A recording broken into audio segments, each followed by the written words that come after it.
في إنجلترا إذا بنقسمهم كنسب مئوية، البرودكاست ريفينيو يشكل تقريبا 57 أو 56% من مجمل العائدات. تكلم بشكل عام عن يعني عن الدوري الإنجليزي. نص عوائدهم ترجع أكثر من النص، أكثر من النص ترجع ترجع حقوق البث التلفزيوني. هنا بالكويت النظام وايد مختلف، أصلا نظام مو محترف، يعني إحنا ما قاعد نتبنى الاحترافية والاحتراف. نعم، أنديتنا حكومية تابعة أو وزارة الشؤون، وحاليا هيئة الرياضة أو الهيئة العامة للرياضة، فهي الوضع حكومي كان وما زال. البعض يعتبر الرياضة قوة ناعمة، والبعض يعتبر الرياضة جزء أساسي من سياسة الدولة.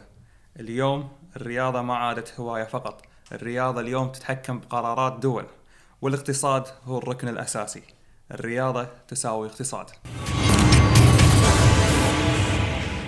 اليوم نقاشنا اقتصادي رياضي مهم جدا جدا جدا للاحتراف. نرحب اليوم بالدكتور حسين أبو الحسن. حياك الله دكتور. هلا فيك. هلا والله سعد. جاهز؟ مشكورين على الاستضافة بإذن الله. بإذن الله. رحب راشد. يا هلا فيك. هلا بضيفنا نرحب فيك من بعد دكتور. عندك المايك. عند المايك. أول شيء بنبلش فيك دكتور، طبعا ودنا نعرف ليش معنى بلشت بالتخصص هذا اللي هو التمويل ودرست فيه، تخصصت أكثر بالكرة، مجال الكرة.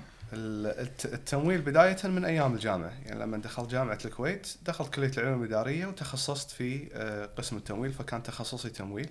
وتخرجت وعقبها اشتغلت في مجال البنوك، 3 مؤسسات مالية تقريبا، فكان عندي خبرة يعني تقريبا وصلت لي قريب 6 سنوات.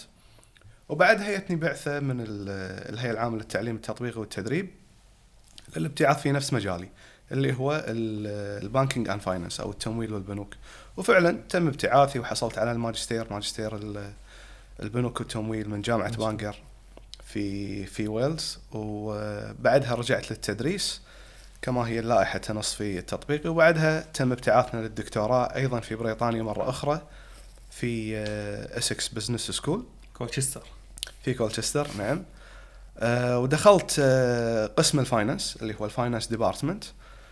وكان البرنامج مالي اللي يسمونه الانتجريتد بي اتش دي، لأن عادة النظام البريطاني في البحث أو في الريسيرش الطالب يدخل الريسيرش على طول، هذا المعتاد. لكن في الانتجريتد اللي هو كان برنامجي كان في ميكس اللي يشابه الطريقة الأمريكية بالضبط، اللي أخذنا 6 مواد كلها بيور فاينانس، يعني مواد الفاينانس، وبعدها بحث متخصص بالفاينانس، وبعدها بحث من اختيار الطالب.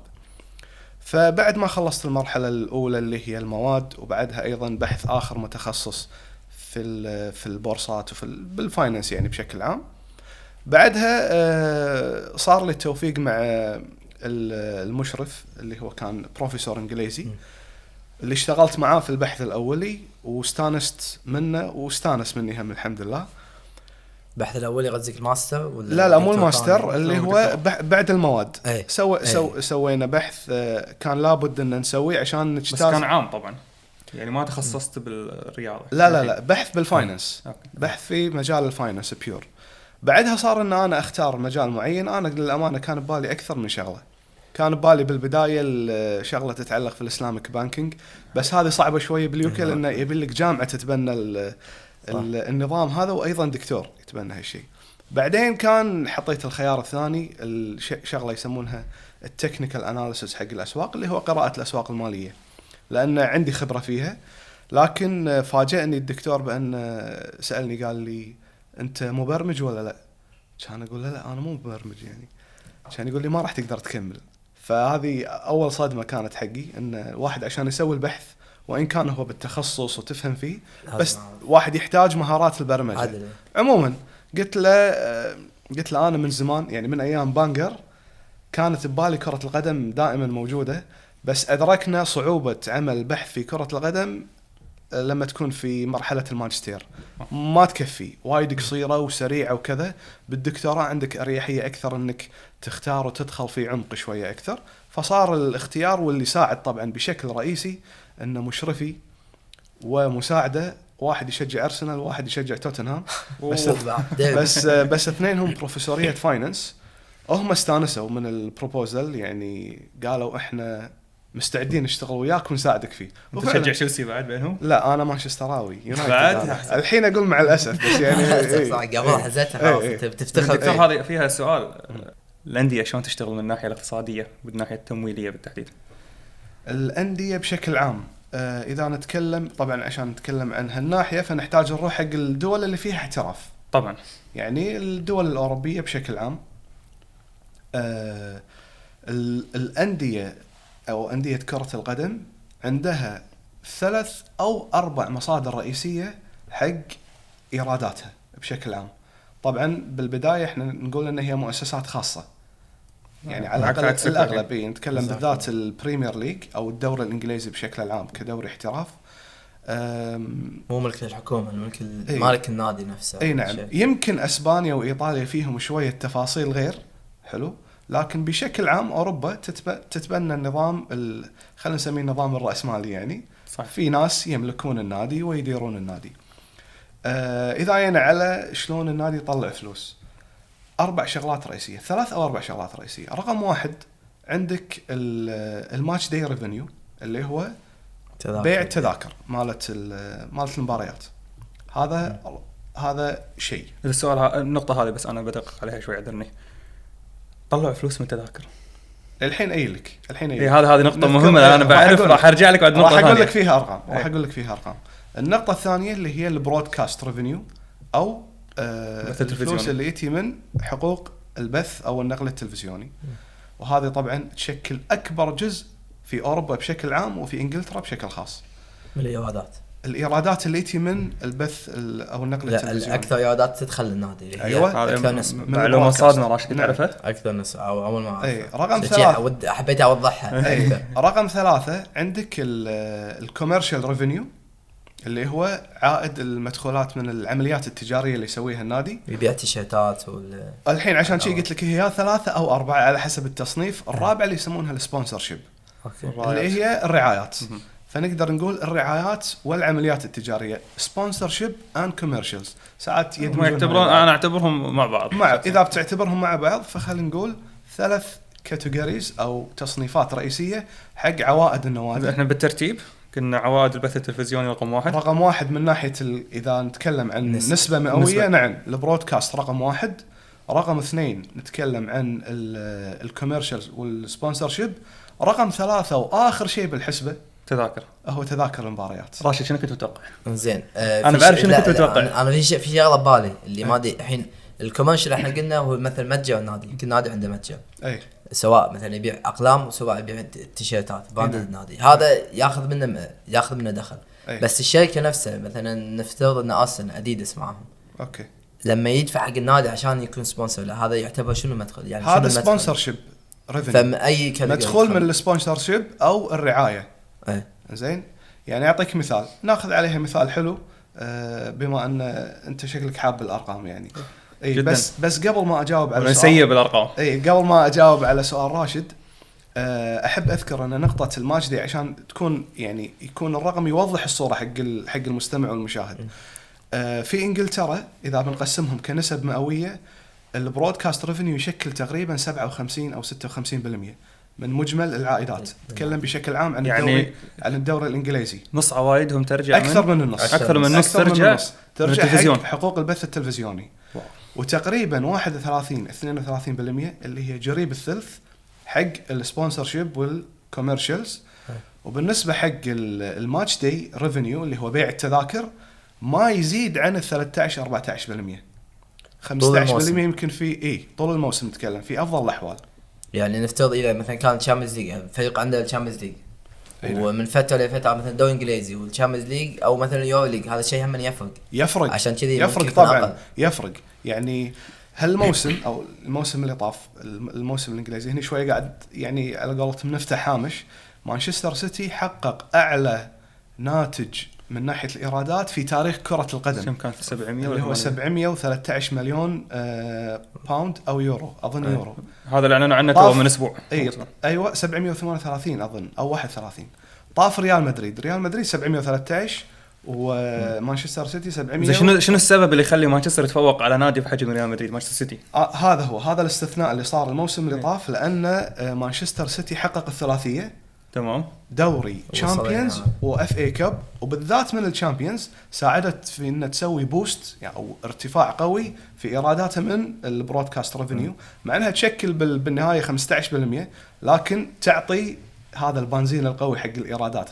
يعني الفريق لما يوصل نهائي مو بس ياخذ فلوس من جائزه اكثر، لا حقوق البث اصلا هي الشغل يصير عليها اكثر من جائزه. مثال ثاني ويست هام بالمودش الكونفرنس ليج او اليوروبا ليج، اظن في الاخضر الكونفرنس او اليوروبا ليج، اي اظن اليوروبا ليج عفوا، ايضا زادت ايراداته من شو اسمه اللي هو البرودكاست ريفينيو. فهالحسبات هذه وين انا اوصل حتى بالستيجز، يعني لما بالستيجز فيها فلوس من ادش التصفيات النهائيه اللي هي دور 16 وتحت، فلوس اخرى كل مباراه انت تصعد فيها هذه فيها فلوس. فالنجاح الرياضي بالملعب طبعا يأثر على حقوق البث ويزيدها، وبالنهاية حقوق البث مثل ما قلنا تشكل أكثر من نصف الدوري الإنجليزي وبأوروبا بشكل عام. يمكن شوية فرنسا استثناء من القاعدة، يعني عندك ألمانيا أسبانيا وإيطاليا كلهم عوائد النقل التلفزيوني تشكل من 50 إلى 55%، لكن فرنسا شوية معكوسة العملية، عندهم الكوميرشالز والسبونسرشيب أكثر يعني بالدوريات الثانية اللي تشكل ثلث. مشكلة هل ضعف التسويق يعني للبث ولا مو ضعف يعني فرنسا إذا بنحطها 5 دوريات الكبرى، إنجلترا أسبانيا ألمانيا إيطاليا، فرنسا أتي آخر شيء صح من ناحية العوائد، أتي بالمركز الخامس، ومن ناحية طبعا حتى الانتشار طبيعي هم شيء يعكس الثاني، أنت كل ما انتشرت كل ما يكون عندك عوائد بث أكثر. ففرنسا بما أنها المركز الخامس من هالناحية فصار الظاهر التركيز على الكوميرشالز والريفينيوز، بس بالنهاية هو المفروض أنه يحقق المطلوب. زين عندي على سؤال أنا بس، بيع اللاعبين نفترض مثلا برشلونة كان عندهم أكاديمية تطلع لاعبين مثلا إذا كانوا زينين ينباعون ويدخل لهم مثلا المبلغ يدخل للنادي، فهل هذا ما يعتبر من المدخول الفكس للنادي، يعتبر من فترة لفترة فيدخل من ضمن الكاتيجوري؟ هو يعتبر عائد للنادي، لكن محاسبيا وفنيا بيع عملية أو بيع اللاعبين وشراء اللاعبين ما تحتسب كمصدر إيراد مستدام أو مستقر حق النادي.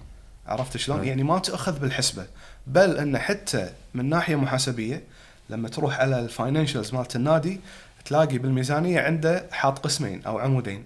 القسم الأول يقول لك هذه نتائج النادي بدون عملية بيع وشراء اللاعبين، ويمها هذه مع ثاني يعني يسوي كذا بالانس مع بيع وشراء اللاعبين.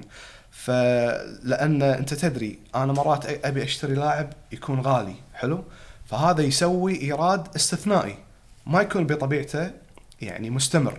والعكس ممكن أنا أبيع لاعب كنادي نفس برايتون مثلا بالموسم اللي طاف باع له 3-4 لاعبين، كايسيدو وماكاليستر حق ليفربول، كايسيدو حق تشيلسي، وطلع له مبالغ ضخمة يعني عشرات الملايين. فهذا يعتبر إيراد غير مستقر بالضبط. إذا أنا باخذ نقطة أتوقع ليستر سيتي باع كم هاري ماغواير إلى مانشستر يونايتد، كان 75 ولا 80 تقريبا 80. استثمرها بالكامل في تطوير البنية التحتية للنادي، بناء أكاديمية ملاعب كل شيء. هني هذه النقطة وين تروح؟ تدخل ميزانية ما تدخل ميزانية وهني وارجع بعد سؤال ثاني معه. هني قرار تمويل يعتبر إذا قسم التمويل في النادي ولا استراتيجية النادي قرار ملاك أنا النادي. بعرف هني قرار ملاك النادي. وشنو رأي القسم التمويل؟ طبعا بالتعاون مع المدراء سواء السي او المدير العام او السي اف او المدير المالي. زين يعتمد النادي شنو يبي. مثلا ليستر يعني يعتبر نسبيا جديد على البريمير ليج صح عدل صدقنا حقق معجزه ب 2016 وخذ الدوري.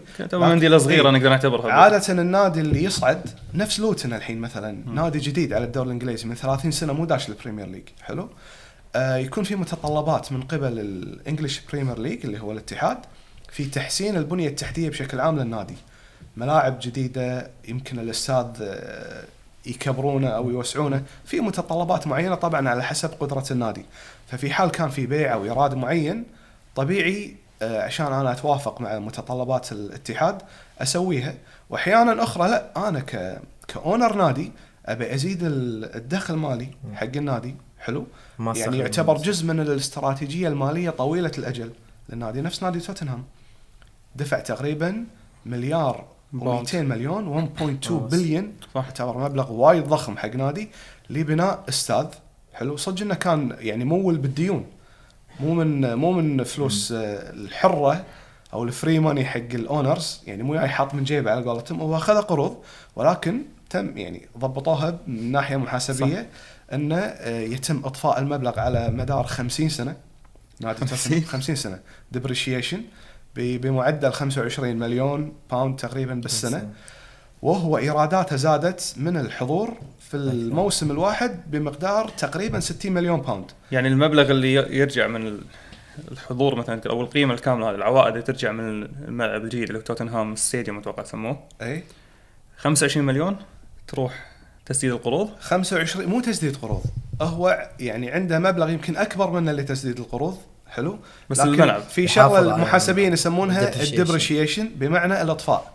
تمام. عشان بس يعني نوضح حق المشاهد، نفس السياره لما تشتري سياره خلينا نفترض ب 5000 دينار، حلو، كل سنه يطيح من قيمتها 1000، صح، عدل ولا لا؟ هذا يسمونه ديبريشيشن بالمحاسبه.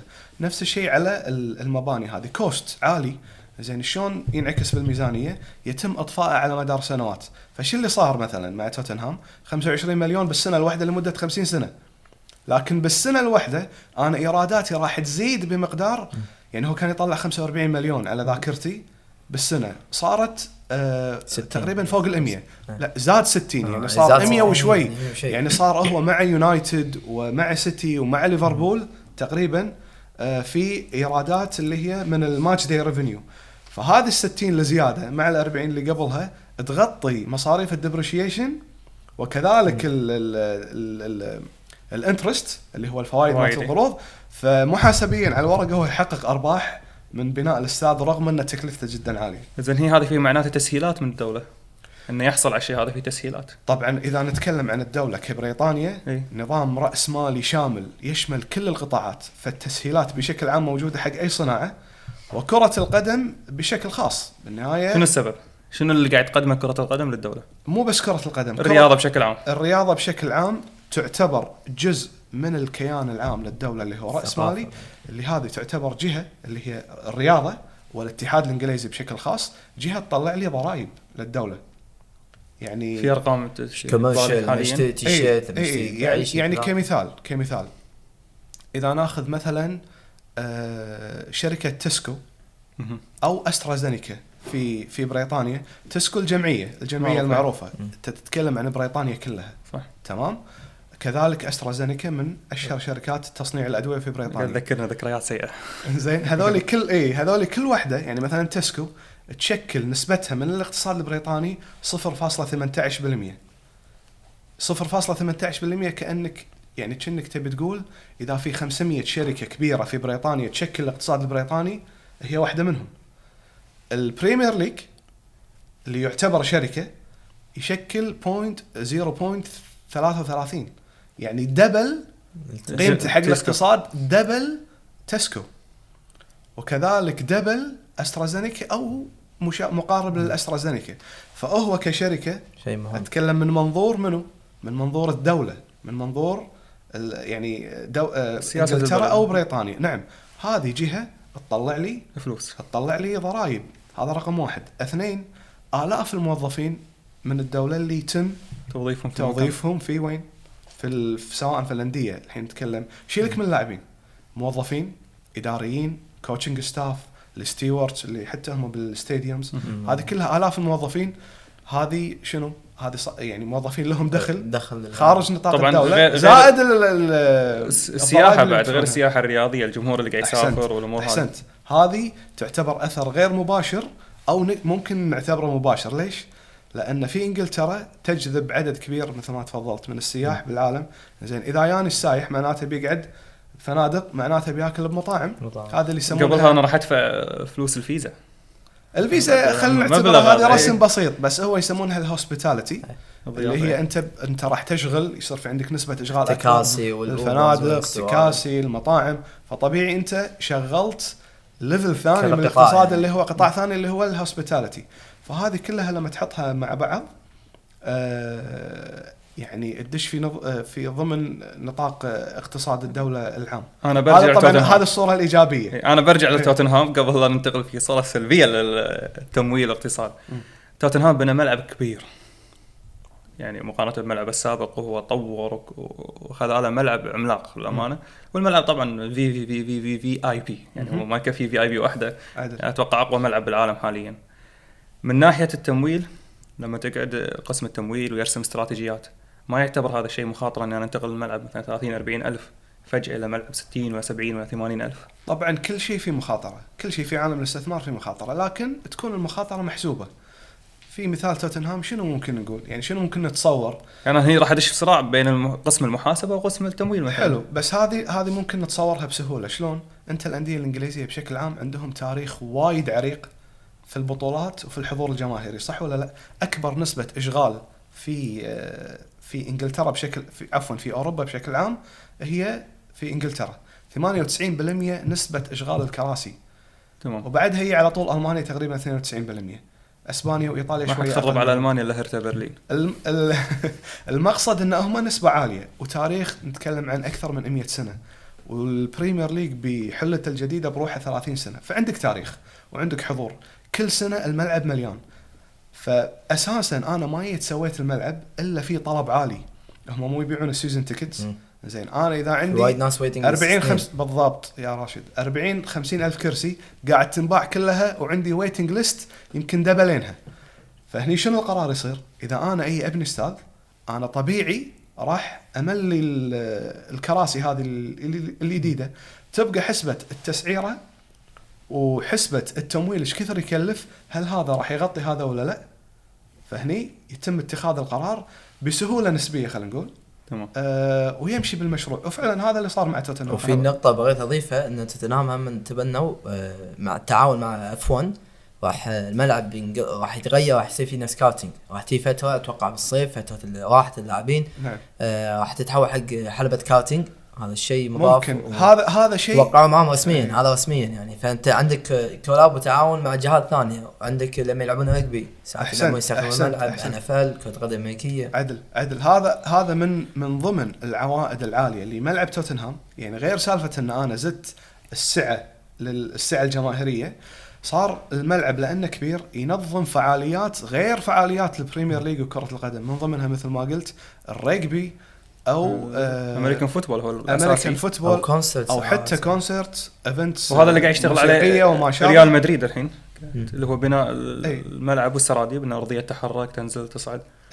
نعم، بس ريال مدريد يعني لا قصة يمكن شوية ثانية هو مع برشلونة مدلعين من الحكومة يعني. بس هم لأن صارت لهم مشاكل مالية يعني بالفترة الأخيرة وعندهم خسائر بعشرات الملايين، فهم باعوا حقوق الحقوق الاستاد اللي هو برنابيو سانتياغو برنابيو، باعوها لشركة اسمها 6th Street في اسبانيا، شركة كبيرة، وبحيث ان هي تدير الاستاد والعوائد منه لغاية 20 سنة قادمة. طبعا هذا كان مقابل 316 مليون يورو، اللي هو لتمويل بناء الملعب نقدر نقول ولا لا سنويا، لأنه كان محقق خسائر ويحتاج انه يعوضها شوية ويمشي اموره. فأنا ما بيقول اضطر، هي استراتيجية بالنهاية، حقق منها مبلغ يعني حلو يعتبر أكثر من 300 مليون، ولكن في مقابل إعطاء الحقوق لشركة أخرى. كذلك نفس الشركة هذه خذت 10% من حقوق البث التلفزيوني لبرشلونة. برشلونة حقق منها 267 مليون يورو تقريبا، ولكن ل20 سنة قادمة. احنا تكلمنا جوانب إيجابية شوي من التمويل والاقتصاد الرياضي، وين الجوانب السلبية؟ نبي شيء السلبي الحين. الجوانب السلبية يعني بدون ما أعطي ديباجة ومقدمة طويلة، المجال الرياضي وكرة القدم بشكل خاص وايد صعب حق ملاك النوادي إنه يطلعون أرباح. يعني الحين يمكن واحد يستغرب لما يسمع الكلام اللي قلناه توه وكل هالدنيا هذه، يقول مع كل هالحكي هذا ما يطلع أرباح. نقول وايد صعب. ليش وايد صعب؟ لأن التكلفة الرئيسية حق أي نادي كرة قدم محترف هو رواتب اللاعبين وقيم اجتذاب اللاعبين. المنافسة مثل ما أنتم عارفين وايد قوية، صح، حيل قوية. وبالنهاية الهدف أن أنا أحافظ على شعاري واسمي والبطولات والأداء داخل الملعب.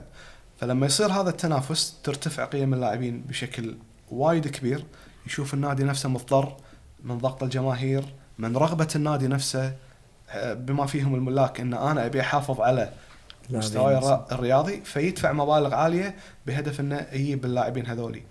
فلما تصير الحسبات هذه احيانا تصير قرارات سريعة واحيانا استراتيجية، لكن الصورة العامة ان النادي يشوف نفسه بمشكلة ان 3/4 ايراده او اكثر من نص ايراداته قاعد تروح وين؟ قاعد تروح في جيب اللاعبين. طبعا اللاعبين مستفيدين يعني بالنهاية، بس انا اتكلم كنادي، ككيان نادي. يعني مثلا في اسبانيا في حسبة التقديرية هذه، كل دولار او يورو يطلع النادي 80-90% منه، يعني 80 سنت من اليورو او 90 في جيب اللاعبين.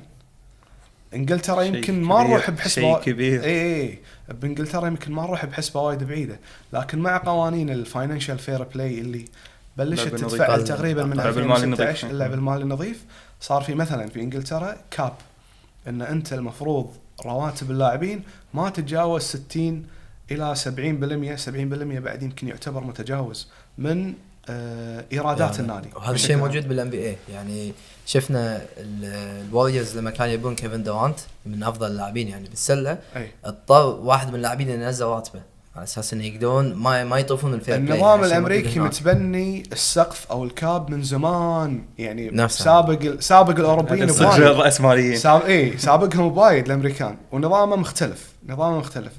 الاوروبيين اضطروا، وبالذات الدوري الانجليزي اضطروا يسوون هذا الشيء من المشاكل اللي انتجت عن الرواتب العاليه. على فكره للحين المشاكل موجوده ما راحت. يعني اللي اليوم ظاهر على السطح انديه البريمير ليج، تمام، اذا بنقول ارقام نصها ممكن يربح لكن نصها ممكن يخسر، تمام. لكن اذا نزلنا تحت تشامبيونشيب ليج 1 وليج 2، ترى اغلب الانديه بالافرج اون افرج اغلب الانديه خساره، تحقق خسائر.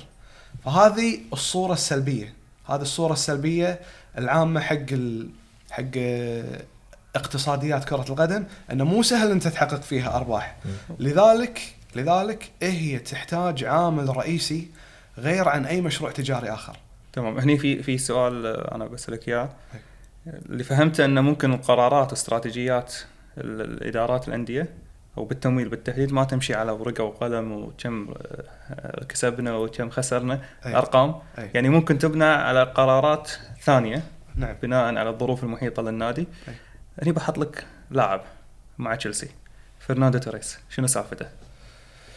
يعني هذه كانت من ضمن الشغلات اللي انا تطرقت لها في واحد من الابحاث اللي سويتها بالدكتوراه، اللي هو يتعلق في سلوكيات التمويل. تمام. واخذت كرة القدم يعني كملعب تطبيق حق النظريات الاقتصادية هذه. فبعض النظريات الاقتصادية تقول لك ان هناك بعض السلوكيات للمستثمرين بشكل عام او الناس حتى بشكل عام، ان اذا حط فلوس وموارد في مشروع معين وشاف ان هذا المشروع مو ماشي زين، صعب انه يسحب نفسه منه. يعني هذا ممكن كل واحد يقيسها على نفسه. تخيل نفسك انت قطيت فلوس على شيء، بزنس كامل، على بزنس، على مشروع معين، حتى ساعات على سفرة زين، صارت لك ظروف وتحس القرار الصحيح انك انت تطلع من السالفة هذه، لكن الفلوس معورة قلبك، تقول يعني انا قاط فابي اكمل. فهالحالة هذه تعتبر شنو؟ انت تحاول تتجاوز الألم اللي ممكن يتحقق لك من ان انت تسحب نفسك من المشروع.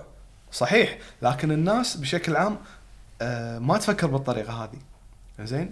نعم في سلوكيات راشدة، لكن احيانا تجرك الرغبة في ان خل اكمل، خل اشوف شنو يصير. هذا نفس الشيء.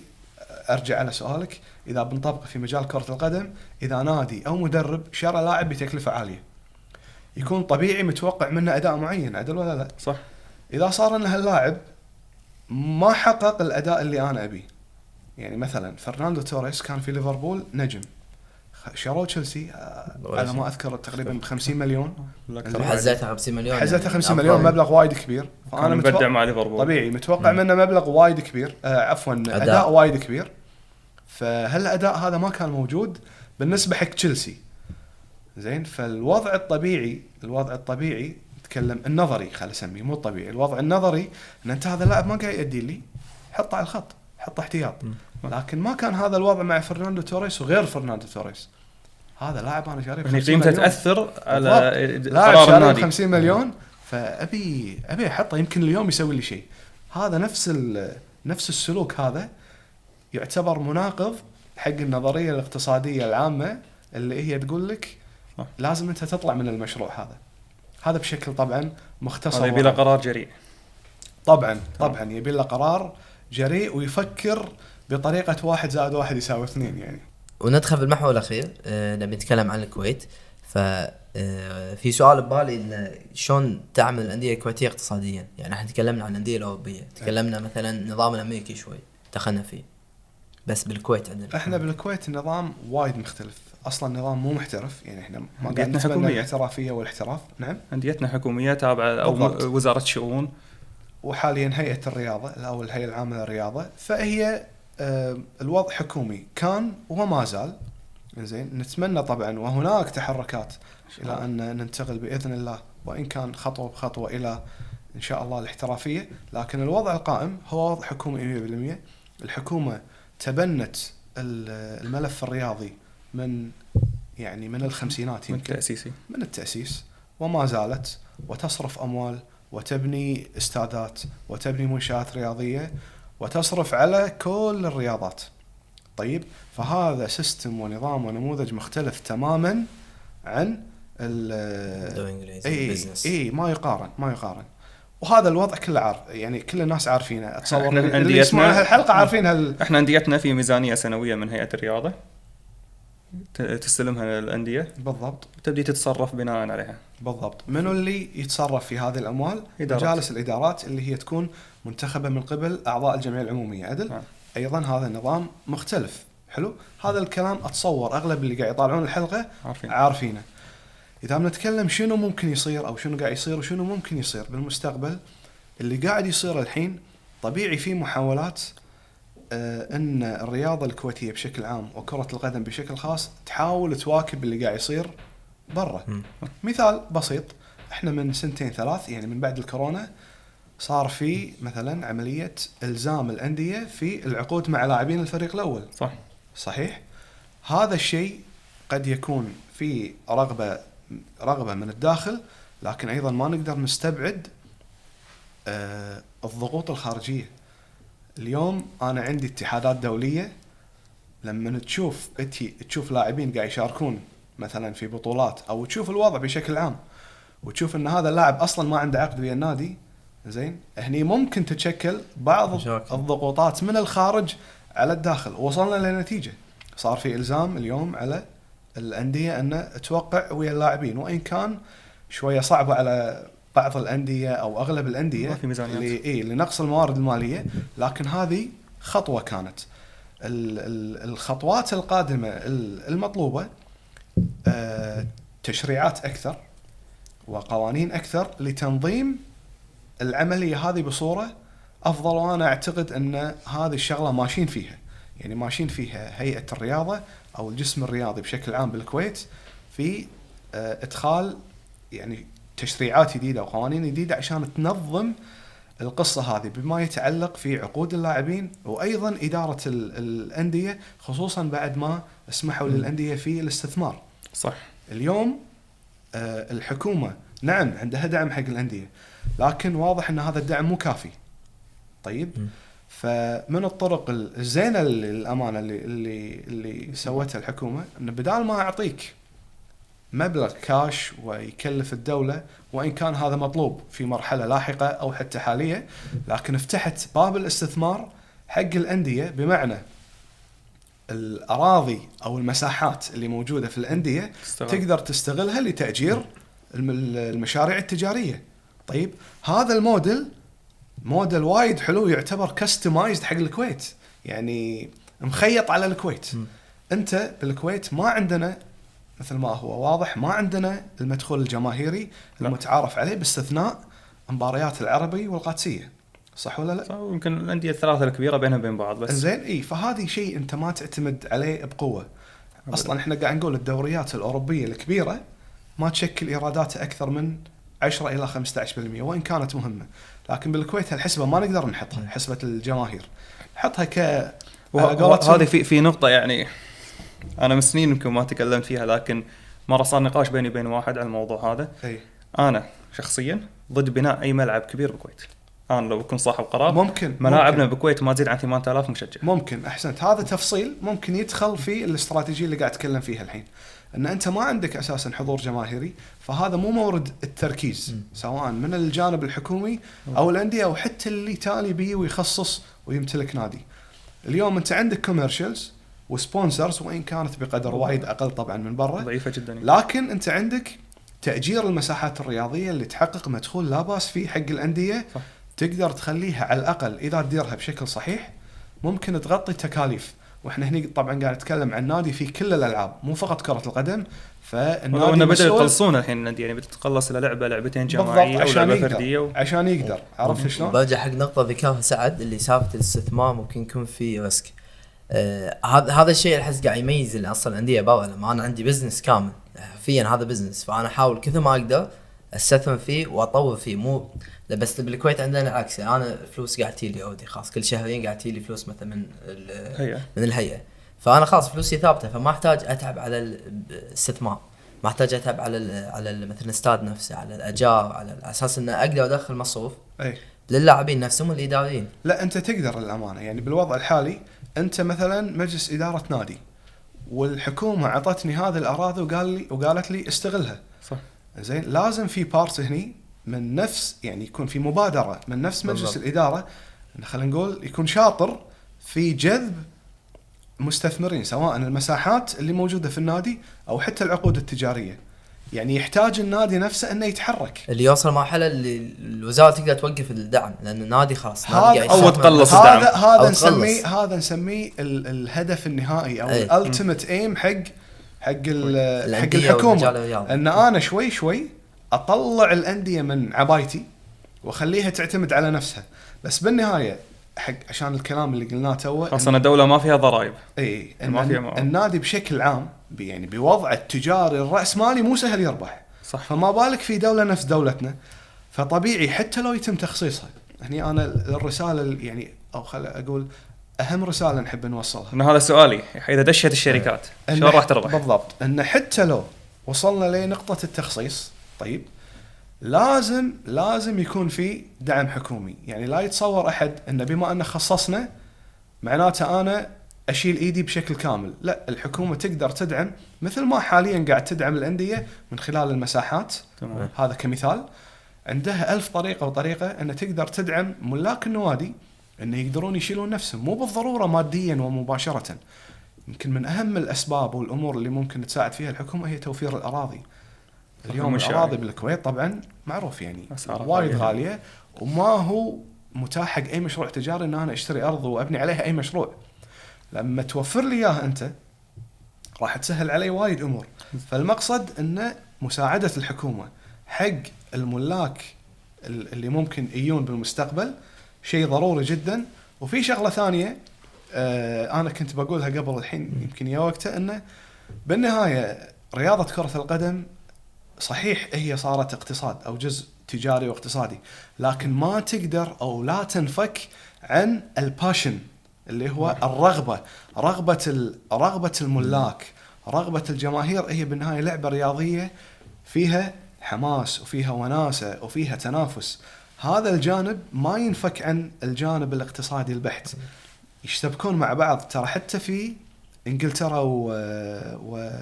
وأوروبا بشكل عام وايد من ملاك الأندية ممكن واحد يسأل يقول أنت تو قاعد تسولف تقول يخسرون، ليش يروح يشتري نادي؟ صح. يشتري نادي لأنه عنده باشن.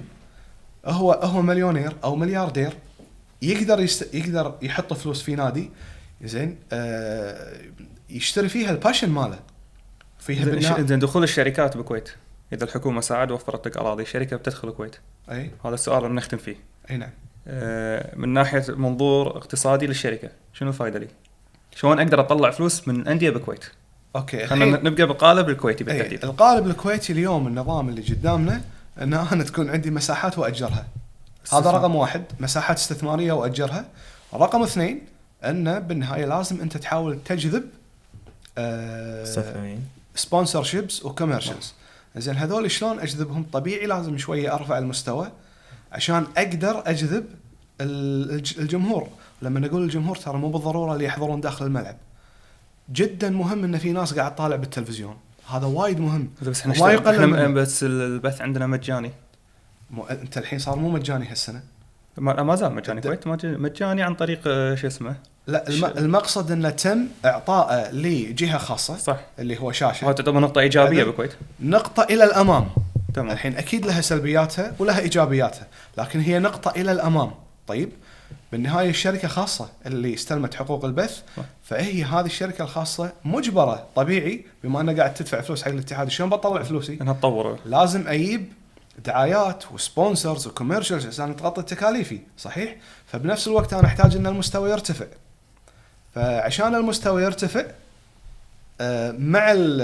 عشان اقدر اجذب العوائد اللي تجي من العمليات التجاريه، فهم شغلتين مرتبطين ببعض. فلا بد من تعاون الحكومه مع القطاع الخاص عشان العمليه هذه تتطور وتوصل بالشكل الصحيح. نختم اليوم كلمه دكتور صدمتنا.